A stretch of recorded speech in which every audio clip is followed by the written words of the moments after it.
to say, I'll do that, and then have to go and shoot someone. Yes. Sky News, get the full story first. I'm Stephen Murphy, and I'm Sky's Ireland correspondent based here in Dublin. The waters of Ireland and Britain should be home to great white sharks. If there are great white sharks in this area, there's no reason they wouldn't come here to feed. It's basically a buffet on a beach. This could be not only a record-breaking storm, but potentially the most dangerous storm ever to hit Ireland. Welcome back. You are watching the press preview. I'm joined by the Daily Mirror columnist Susie Boniface and comment editor at the Daily Telegraph, Annabelle Denham. We'll hear more from them in just a moment. But first, despite the Health Secretary's best efforts and an 11th-hour plea from the Prime Minister, up to 50,000 NHS doctors have kicked off their 5-day strike action. The walkout is over pay and working conditions. Hospital bosses are concerned over how the industrial action will impact patients. Well, the Health Secretary, Wes Streeting, says he's angry on behalf of patients. We are doing everything we can to minimise the risk to patients and to minimise the disruption. But I want to be honest with people. What we can't do is eliminate disruption or risk to patients. We know that there have been operations, appointments and procedures already cancelled, and we know that there will be real challenges over the next 5 days. And that is why the Prime Minister and I are so angry on behalf of patients and other NHS staff who are working hard to keep the show on the road, that the BMA have taken what is reckless and unnecessary action, forgetting that they've had a 28.9% pay increase from this government, and this government was also willing to go further on improving their working conditions, including some of the out-of-pocket expenses that doctors incur. So while the BMA's action is unnecessary and unreasonable, we'll be doing everything we can to make sure the NHS is there for patients, and we won't let the BMA hold this country to ransom. Well, this was the scene outside London's Guy's and St Thomas's Hospital earlier today. The British Medical Association, the union taking strike action, insists what it's doing is fair. We've always been flexible and creative about how we might resolve this pay dispute. What we're asking for is for a first-year doctor to go from £18.60 odd an hour to just under £23 an hour. We don't think that's unreasonable. We're not asking for it all in one go. We're asking for conversations, we're asking for negotiations, and we're willing to be flexible. Well, to Susie and Annabelle once again on this story, and considering the fact that the Labour administration very quickly sorted out the first set of strikes with junior doctors as they were then, resident doctors now, is it somewhat surprising that we're back at square one? I think the BMA warned at the time that they'd be back for more later, so it's not surprising this has happened. The pay restoration argument kind of depends from where you are counting the pay from, and there's ways to look at the figures and make it say one thing or another. But I think the fundamental issue is that coming on top of a very large increase last year, asking again means that the level of public support is not as what it was at all for these strikes, especially as we move further away from COVID.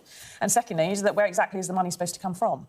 And how is it going to be paid for? Even if, as the BMA representative there was saying, you could do it staged over several years, it's still got to come out of a budget that is not in existence at the moment. And so if it's not possible, then there has to be more flexibility than the kind she was talking about. There has to be some flexibility on their part as well, perhaps to not have 25% on top of 29%, which I don't think anybody in the country's had. Annabelle, the Health Secretary, Wes Streeting, was saying that these are nonsense claims from the striking doctors union, says offers were rejected in a rush to move forward to strike. It's unreasonable, and they're holding the country to ransom. Well, look, I mean, I think the Labour government has been staggeringly naive. It seemed to believe that if it came in and capitulated to every single union demand, that these organisations wouldn't immediately come back for more. Well, of course they would. They exist to get the best deal possible for their members, and they won't hesitate to ballot and have industrial action if they think that that'll achieve those objectives. I would just ask, when are we going to get the productivity increases that we need to justify these sorts of pay hikes? And I'm not talking about the money they're requesting now, but rather the 29% pay increase they've been given already. Now, junior doctors, resident doctors will say that, they'll bring in historical relativities, but they can't really be used as a basis of...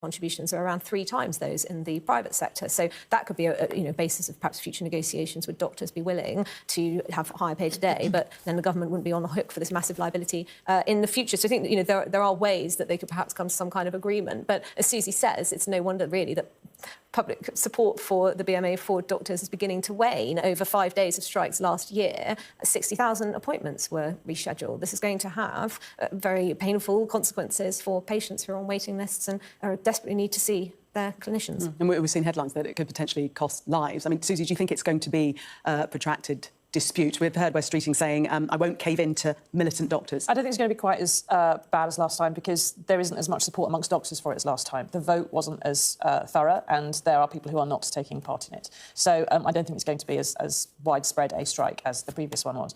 I'm sure they're increasingly good practice at how to deal with strikes in the NHS and then perhaps trying to put some mitigating measures in place. But the fact is that the first time around, contrary to what Annabelle said, they didn't have to capitulate so much to demands because there was an independent pay sector sort of recommendation that was made, which the Conservative government said they would pay, then left office, and the Labour government then said they would pay, which pay was review found body by... didn't suggest 22%. No, but they did agree to all the independent pay review things, and then this year they have not said anything like the 25% which is being requested. So I think Labour will try and say, well, look, we're going to stick with the independent pay review bodies and exactly what is required, and that's what most people would expect, and we're not going to go any further. One thing that I think is quite difficult for a lot of Labour politicians is I believe around 3/4 of them are trade union members themselves or have been in the past, and I think they're having to adapt from being poacher to being gamekeeper, and a lot of them have a very strong relationship with various trade unions, and they're now finding that actually they've got to get tough in those negotiations and be willing to stand up to them, and I can't imagine that comes very easily to some Labour politicians. Being a member of a trade union often means that you think very ill of that trade union.